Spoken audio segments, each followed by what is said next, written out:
سلام دوستای عزیز، خوش آمدین در برنامه امروزی از ما. امروز میخوام که کیک درست کنم تو قالب دونات، شما هم بیننده باشین.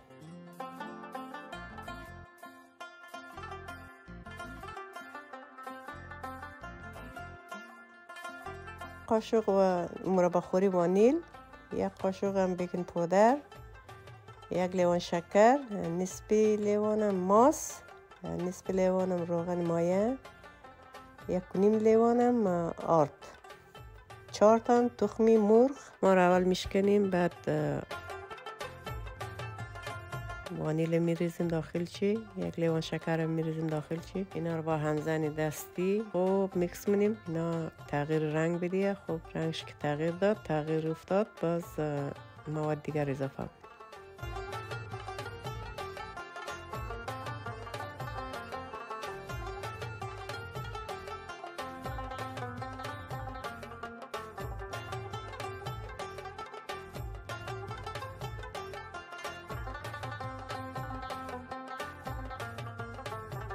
الان رنگ ازی تغییر کرده، خب کشیشی هم خوبه. الان ما موادای بغیر اضافه می‌کنیم. نصف لیوان ماست،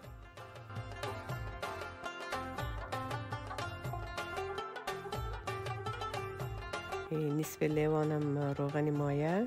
اینا رو دوباره همین رقم میزنیم مدت 5 دقیقه که اینا خوب میکس شونه با هم.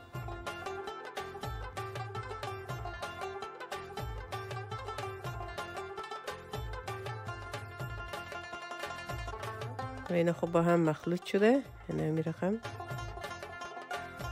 حالا ما بیکینگ پودر اضافه کردیم، بعد 1 نیم لیوان آرد کم کم علک کنیم و همین رقم شور میدیم با لیسک.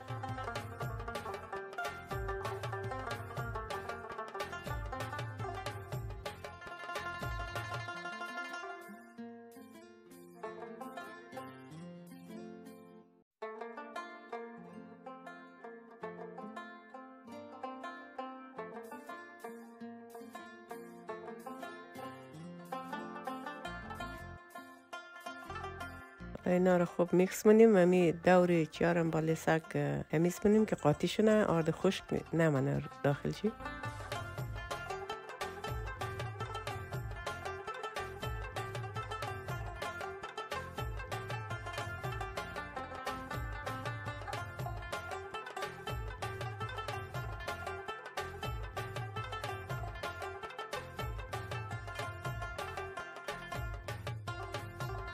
حالا این مواد خوب قاطی شده آردایشی، هیچ لوکه لوکه داخلش نمانده. الان یک قیفی مورد نظر داخل یک ظرف میذاریم، اینا رو میریزیم داخل چی.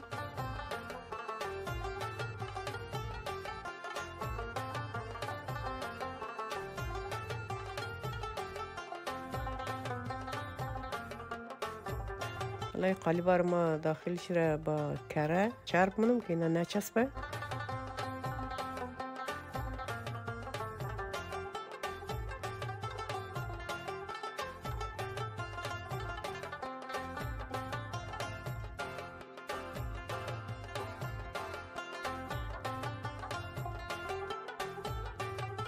قیف ما قیچی کردیم، همون رقم میریزیم. امی قالبا را خیلی پر نمونیم که اینا بعداً پف مونه. یک کم سرخالی میذاریم.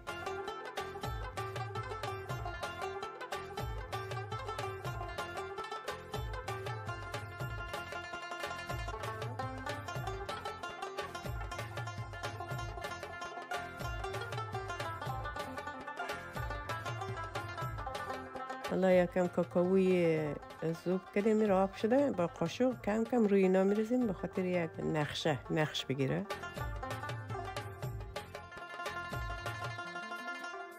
حالا ما کاکائو را ما ریختیم با یک نوک چوب. اینا را همین رقم دور کشی کنیم.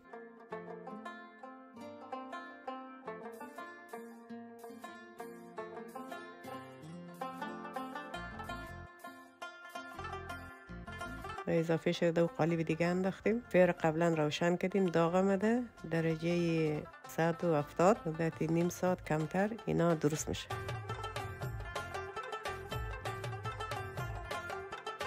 یک کیک ما آماده شد. نقشه دونات دادیم دهی. تشکر که با ما بودین. لایک، سابسکرایب یا چمنه رو. خدا نگهدار.